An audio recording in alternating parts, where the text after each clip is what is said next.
Yeah. and it has a lot of benefits, but you don't own the software anymore, and you paid a pretty penny for it. Exactly. Exactly. And if are they doing this to increase their profits? Because once the software has been programmed, I'm sure it doesn't take very long for the programs, once sold, to pay the company back in full, plus, plus, plus, plus. However, does the hacking of software have anything to do with the implementation of software going onto the cloud? Well, I do know that because more and more people are storing documents online and they want you to store your documents online, I know that they have to be very careful about how they handle security. It is possible, and hackers are finding new ways every day to hack into these cloud-based accounts.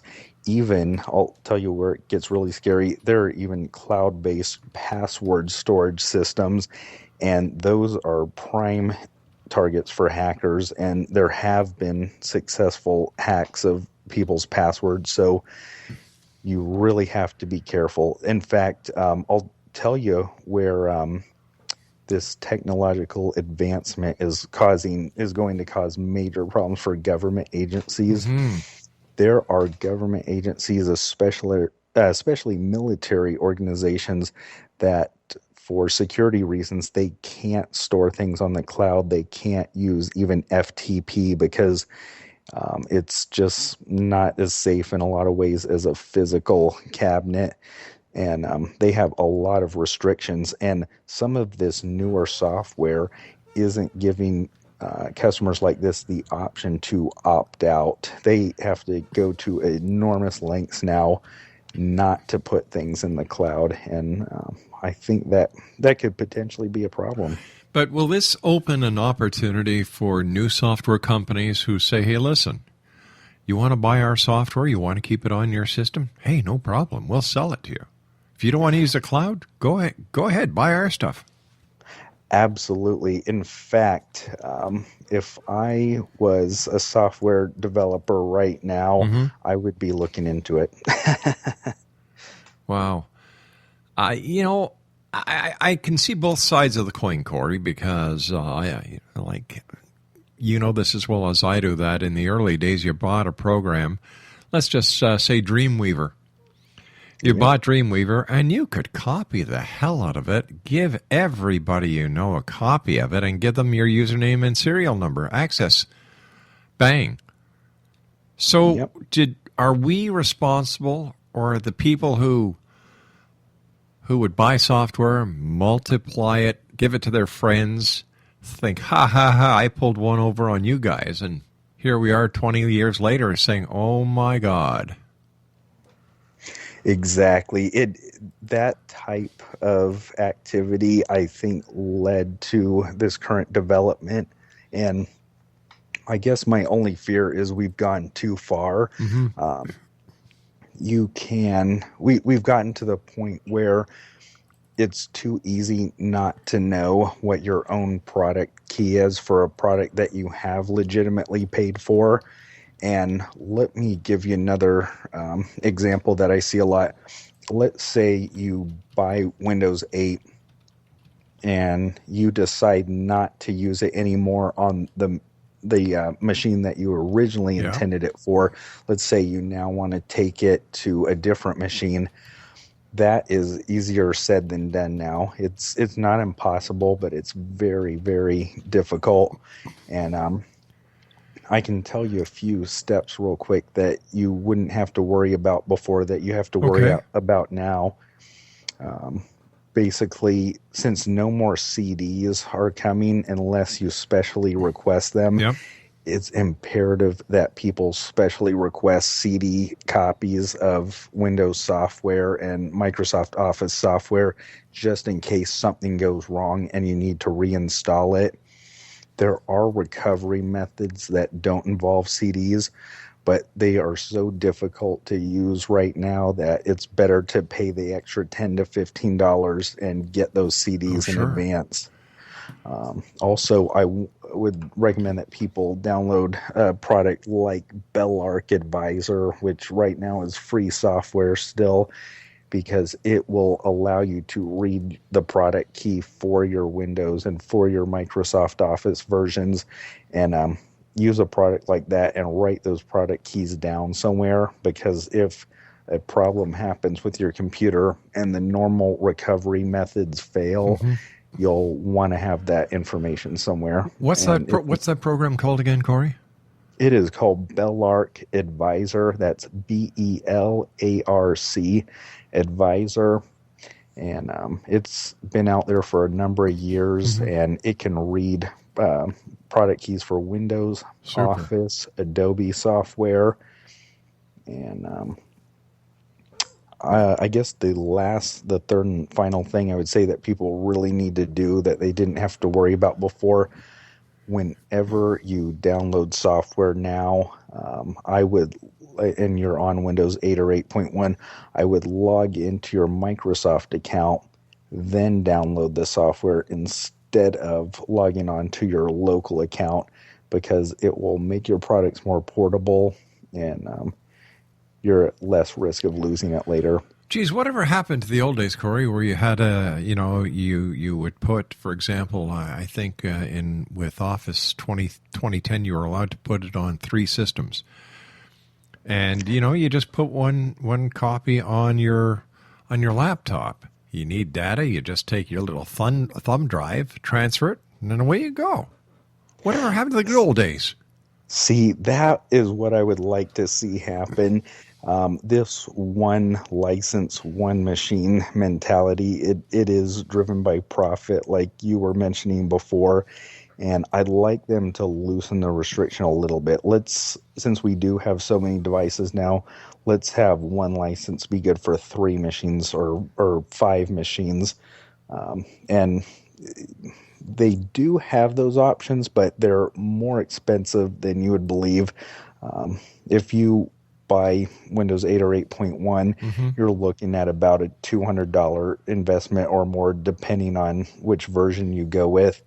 But if you want to buy a license for Windows 8 or 8.1 for 3 machines or 5 machines, then you're not even talking about hundreds of dollars anymore. You're talking about thousands. So wow. They make you pay quite a bit to get those type of licenses now. And I think it's because they want you to use those cloud-based, subscription-based services where you have no ownership.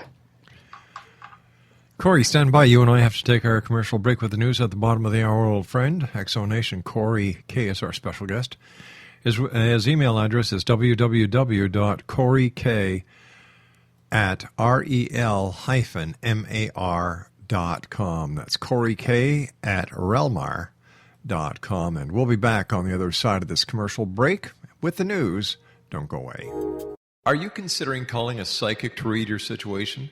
Then consider David Champion, a psychic medium for more than 20 years with thousands of readings under his belt.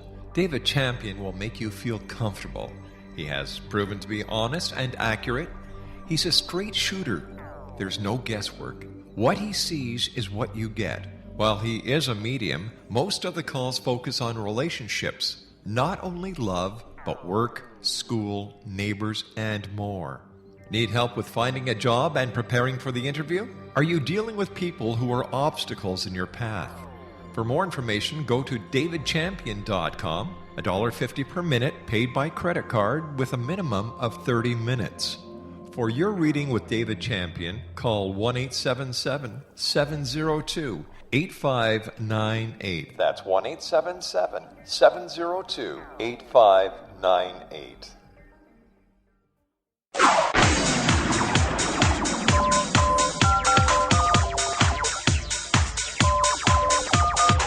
Now you can dial in to listen to the X-Zone Radio Show from anywhere in the world with Rob McConnell 24/7, 365 by dialing 213-401-0080. That's 213-401-0080. If you have a mobile phone or landline, the X-Zone Radio Show with Rob McConnell is now at your beck and call at 213-401-0080. That's 213-401-0080, 24/7, 365.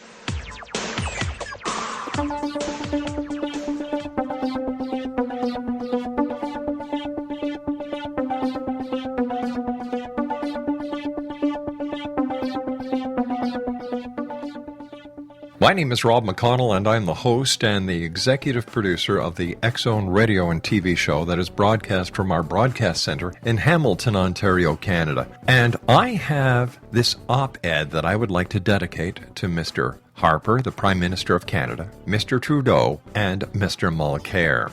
Instead of giving billions of dollars to banks that will squander the money on lavish parties and unearned bonuses, why not use my plan?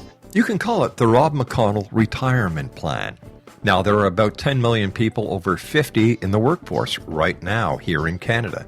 Pay each and every one of them $1 million severance for early retirement with the following stipulations. Number one, they must retire. 10 million job openings, unemployment fixed. They must buy a new car. 10 million cars ordered, car industry fixed. They must either buy a house or pay off their mortgage. Housing crisis fixed. And they must send their kids to school, college, university, and there you have the crime rate fixed. They must buy $50 worth of alcohol or tobacco a week, and there's your money back in duties, tax, etc. It can't get any easier than that, can it? By the way, if more money is needed, have all members of Parliament pay back their falsely claimed expenses and second home allowances. And if you think this would work, please share my idea with the other members of Parliament. Also, here's another idea. Let's put the pensioners in jail and the criminals in nursing homes. This way, the pensioners would have access to showers, hobbies, and walks. They'd receive unlimited free prescriptions, dental and medical treatment, wheelchairs, etc., and they'd receive money instead of paying it out. They would have constant video monitoring, so they could be helped instantly if they fell or need assistance. Bedding would be washed twice a week, and all clothing would be ironed and returned to them. A guard would check on them every 20 minutes and bring their meals and snacks to their cell. They would have family visits in a suite built for that purpose. They would have access to a library, weight room, spiritual counseling, pool, and education. Simple clothing, shoes, slippers, PJs, and legal aid would be free upon request. Private, secure rooms for all with an exercise outdoor yard with gardens. Each senior could have a PC, a TV, radio, and daily phone calls. Now, there would be a board of directors to hear complaints, and the guards would have a code of conduct that would strictly be adhered to. Now, the criminals, on the other hand, in the nursing homes, would get cold food, be left alone and unsupervised, lights off at 8 p.m., and showers once a week, live in a tiny room and pay $300 per week and have no hope of ever getting out. Think about this one. More points of contention in this my editorial. And let's talk about cows. Is it just me, or does everyone else find it amazing that during the mad cow epidemic, our government could actually track a single cow born in Alberta years ago right to the stall where she slept in the barn? Amazing, isn't it? Well, let's take it one step further then. And they even tracked her calves to that very stall. However, I find it amazing that the government is unable to locate 125,000 illegal immigrants wandering around this great country of ours, Canada. Maybe, when they get off the planes, we should give them each a cow. Also, think about this. If you don't want to tell anyone about my ideas that we're calling the Rob McConnell Retirement Plan for the fear of offending someone, let's face it, you are part of the problem. It is time for us grumpy old folk of Canada to speak up. For the X-Zone Radio TV show and the X-Chronicles newspaper, I am Rob McConnell, and I am a proud Canadian.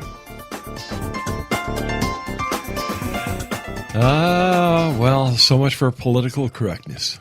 Nobody ever asked me if I wanted it anyway. So there you go. I think that would work, and I'm looking forward to seeing what my politicians have to say about it. It's an election year, so who knows? Yeah. Kick the guys out of jail, put them in nursing homes.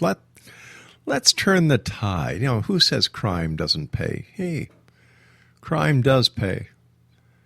Their freedom, well, they knew what they were doing before they committed the crime, but behind bars, criminals are treated better than our senior citizens, and it's about time we did something about it. Corey K is my special guest this hour. This is another edition of X Zone Tech Zone. And